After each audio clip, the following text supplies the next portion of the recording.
In Terumah, we learn about the construction of the Mishkan, which was the first mikdash, meant to be a portable and temporary sanctuary until we get to Eretz Yisrael and build a Bayit Ne'eman for Hashem, an eternal home, the Beit HaMikdash.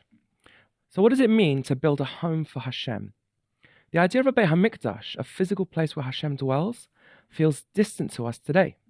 But the truth is, Hashem's request to make him a sanctuary, to make me a sanctuary, as the Pasuk says, Asuli Mikdash, is as relevant now as ever. The Mishkan was not just about a building. It was about revealing Hashem in the world and ultimately within us. A Mikdash needs the following: a Kodesh Kodashim, and an Ulam. And these three are called the Heichal collectively. There is a mechitza around the whole Heichal, and everything inside that mechitza, but outside the Heichal, is called the Azara, and the whole structure is called Mikdash. There are also 4 or 5 kelim that are necessary for the Mikdash: an Aron HaKodesh in the Kodesh Kodashim, a menorah and a shulchan, and a Mizbeach HaPnimi in the Kodesh, and a Mizbeach HaChitzon in the Azara. All of these utensils were used for avodah, the service of the Mishkan, offering korbanot, ketoret, lighting the menorah, offering the lechem hapanim, the shewbread. Now, there is a disagreement between the Ramban and the Rambam about the main purpose of the Mikdash. So the Rambam says that the main purpose was for the avodah, the service. And the Ramban says that the main purpose, the essence of it, was for the dwelling of Hashem's presence on earth. This parallels another debate about what the Torah itself is all about. Is it a set of mitzvot and avodah services, or is it a relationship with Hashem? And of course, the answer is that both are true, and both points of view work together, one being necessary for the other. This may seem obvious to you. We are doing mitzvot as part of our relationship with Hashem, just like lahavdil, we serve our spouses, our children, our friends. But the point must be made because behind these concepts are big theological issues. If a king who owns the whole land and has everything he could possibly want asks his people to make him a small house in their midst, we'd be baffled. This is even more so with regards to Hashem, who not only is Koneh HaKol, who owns everything, but actually is infinite and infinitely elevated beyond the category of creation and dwelling and all that. How could he be confined to a physical place? Well, before we answer that, we must pause for a second and note the personal message he's sending us in all this. Asuli mikdash v'shochanti betocham. Make me a sanctuary, and I will dwell among you. And by the way, it doesn't say in it, and it doesn't even say among you. It says in you. When the king has everything, but wants nothing more than to dwell with his people, as part of their very lives, as part of their very soul, this tells us a lot about the king. His people are his true love and passion, more so than everything else in the whole world. So what does it mean for us? So what does it mean for Hashem to dwell among us, or even in us? To understand this, we need 2 key facts.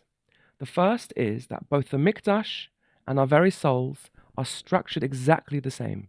Lahavdil elef havdalot, as Hashem as he relates to the creation, the divine structure.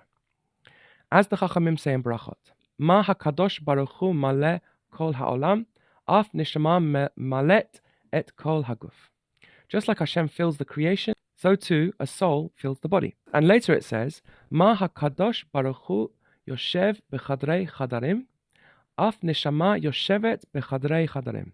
Just as Hashem resides in a chamber within a chamber, so too the soul, etc. This first fact is that we are created in Hashem's image, and therefore are, so to speak, compatible with him.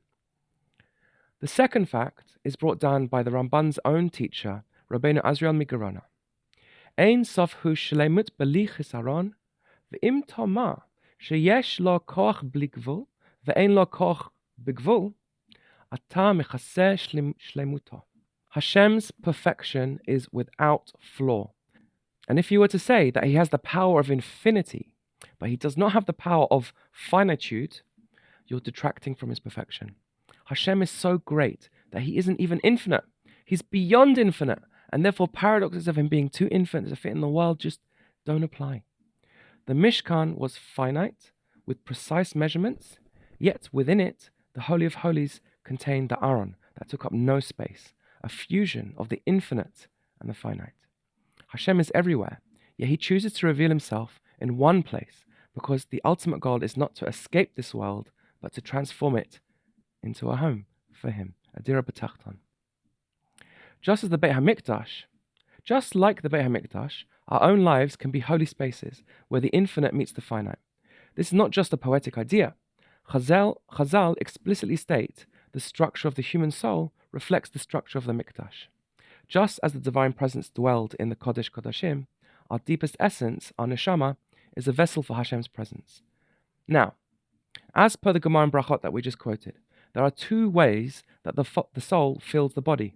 It fills it in an encompassing manner, the soul fills the body, and in a detailed manner, the soul resides in chambers, in Chadrei Chadarim.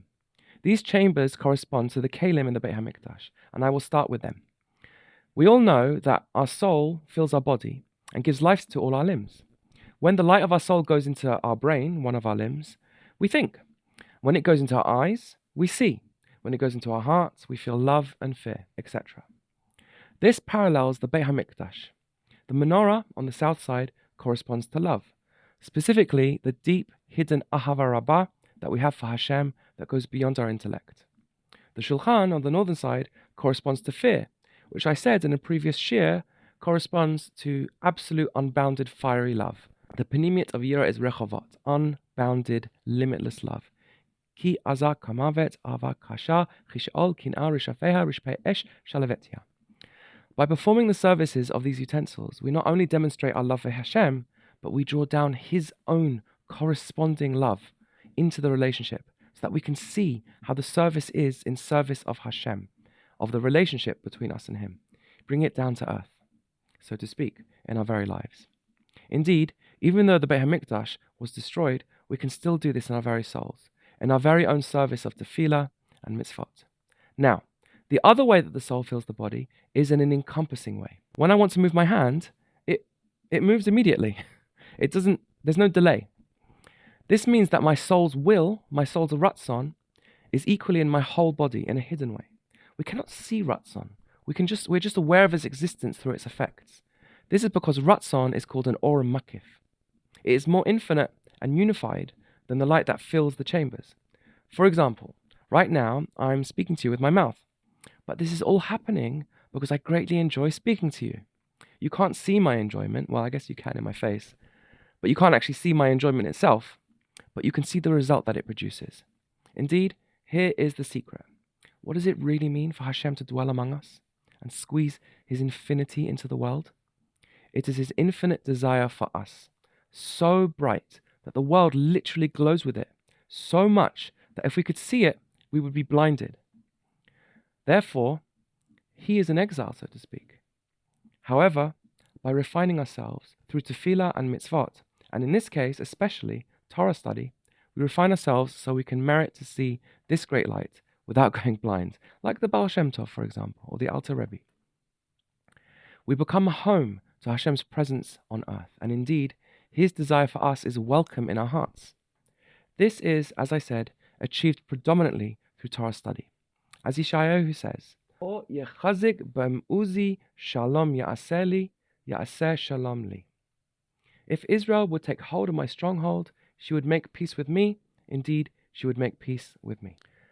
And the Chachamim said on this, in Sanhedrin 99b, Kol ha'osek b'Torah masim shalom b'famalia shel mala uv'famalia shel mata. Whoever occupies himself with Torah study brings about peace in the heavenly company and peace in the earthly company.